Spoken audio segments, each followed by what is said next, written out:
Hello dear students, welcome to Kataria pharmacy. So students, हम study कर रहे थे B pharma second semester human anatomy and physiology second. इसकी हमारी यूनिट थर्ड स्टार्ट हो चुकी है। उससे पहले यूनिट फर्स्ट एंड सेकेंड हमने कंप्लीट कर ली है। अगर आपने अभी तक उनको स्टडी नहीं किया है तो वीडियो के डिस्क्रिप्शन में जाइए और प्लेलिस्ट का लिंक आपको मिल जाएगा, वहाँ से आप देख सकते हैं। स्टेप बाय स्टेप आप कवर कीजिए, अच्छे से आपको समझ आएगा। तो आज के इस लेक्चर में हम स्टडी करने वाले हैं anatomy and physiology of respiratory system. जो हमने स्टार्ट किया था टॉपिक रेस्पिरेटरी सिस्टम, तो उसमें पिछले लेक्चर में हमने जनरल इंट्रोडक्शन देखा था। तो आज के लेक्चर में हम जो सेकेंड टॉपिक है हमारा इसके अंदर एनाटॉमी ऑफ रेस्पिरेटरी सिस्टम, उसको हम स्टार्ट करेंगे। दो टॉपिक्स इसके हम आज के इस लेक्चर में कवर करने वाले हैं। तो फर्स्ट होगा हमारा नोज एंड सेकेंड होगा लैरिंग्स। इन दोनों के बारे में हम स्टडी करेंगे। तो वीडियो में एंड तक बने रहना, जिससे आज का टॉपिक आपको अच्छे से समझ आ जाए। तो टॉपिक क्या है हमारा? Anatomy of respiratory system. Respiratory system सभी जानते हैं, क्या इसके फंक्शन होते हैं, क्या क्या इसके अंदर एसेसरी ऑर्गन्स होते हैं, या क्या क्या इसके पार्ट्स होते हैं। तो स्टार्ट कहाँ से होता है हमारा रेस्पिरेटरी सिस्टम? नोज से, then pharynx, larynx, trachea, alveoli, तो देन हमारा कंप्लीट जो लंग्स होता है। यहाँ तक ये हमारा एनाटॉमी, मतलब इन सभी टॉपिक के बारे में हमें स्टडी करना है, लेकिन एक लेक्चर में हम सिर्फ दो ही टॉपिक कवर कर पाते हैं। तो फर्स्ट है हमारा नोज। अब नोज फर्स्ट पार्ट हो गया रेस्पिरेटरी सिस्टम का। आप सभी को पता है नोज के क्या क्या रोल हैं, क्या क्या फंक्शंस हैं। एयर को पास करवाता है अंदर की ओर। Nose found position between the forehead and the upper lips. Nose की जो पोजीशन है वो क्या होगी, कहाँ पे प्रेजेंट होता है?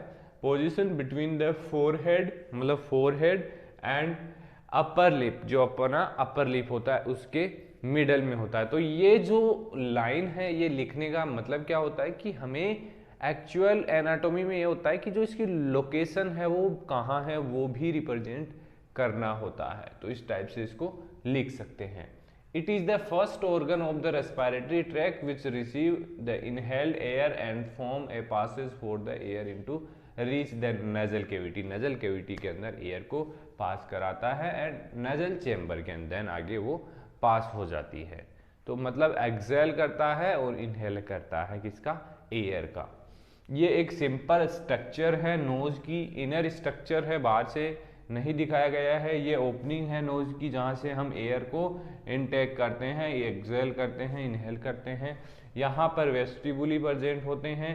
ये फ्रंटल साइनस हो गया, यहाँ पर हमारे टॉन्सिल्स प्रेजेंट होते हैं, यहाँ पे ऑडिटरी ट्यूब का ओपनिंग है, और देन ये हमारा फेरिंग्स की ओर चला जाता है। इसके बाद लेरिंग्स, ट्रेकिया, ये कंप्लीट आगे प्रोसेस हो जाती है इसके अंदर। तो बहुत ही सिंपल है। डायग्राम्स आपको ज़्यादा हार्ड बनाने की जरूरत नहीं है, सिंपल वे में रिप्रेजेंट करने की कोशिश करना।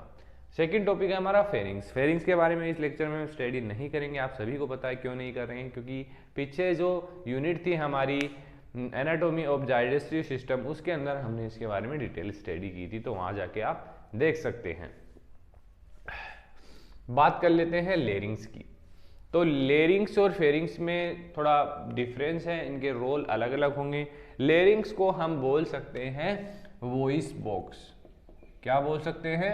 Voice box. मतलब जो वॉइस क्रिएट होगी, साउंड जो क्रिएट होता है, कहाँ से होता है? हमारा लेरिंग्स के द्वारा। तो ये पार्ट किसका है? जो हमारा रेस्पिरेटरी सिस्टम है उसका। It lies between pharynx and trachea. अब इनकी लोकेशन कैसे रिप्रेजेंट करेंगे? इसके ऊपर की साइड क्या प्रेजेंट है? फेरिंग्स, देन क्या प्रेजेंट है? ट्रेकिया। तो इससे ये lies between the pharynx and trachea. It is form by the following cartilage. किन किन कार्टिलेज से मिलके ये बना हुआ होता है? तो फर्स्ट है हमारा thyroid cartilage which is the largest, cricoid cartilage, two arytenoid cartilage, epiglottis attach to the top of thyroid cartilage. ये कुछ कार्टिलेज हैं जिनके द्वारा हमारा लेरिंग्स मिलके बना हुआ होता है। तो बात कर लेते हैं फंक्शंस की, क्या क्या इसके फंक्शंस होंगे। Larynx produce sound. मेन जो फंक्शन हो गया इसका है produce sound. It facilitate the respiration को फैसिलिटेट करता है। इसके अलावा जो इसमें एपिग्लोटिस होता है, आप सभी जानते हैं कि आप जब फूड इंटेक करते हैं तो वो फूड आपके रेस्पिरेटरी ट्रैक्ट में क्यों नहीं जाता है, वो डायरेक्ट आपके स्टोमक में क्यों जाता है, तो वो इसी का कारण नहीं जाता है। ये एक गेट लगा हुआ होता है जो आप खाना खाते हैं उस टाइम, जैसे ये हमारा 2 पाइप्स हैं, यहाँ पर गेट लगा हुआ होता है। जब खाना खाते हैं तो ये इधर से खुल जाता है, इधर से बंद हो जाता है, तो खाना इसके अंदर चला जाता है।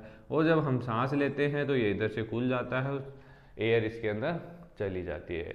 कभी कभी क्या होता है कि आप जल्दी जल्दी खाना खाते हैं तो उस कंडीशन में थोड़ा सा भी पार्ट फूड का आपके रेस्पिरेटरी सिस्टम में चला जाता है, तो आपको छींक आने लगती है, खांसी आने लगती है, जिससे वो बाहर की ओर निकल जाता है। Epiglottis prevent food entering in the larynx and trachea, दोनों में फूड को जाने से ये रोकेगा।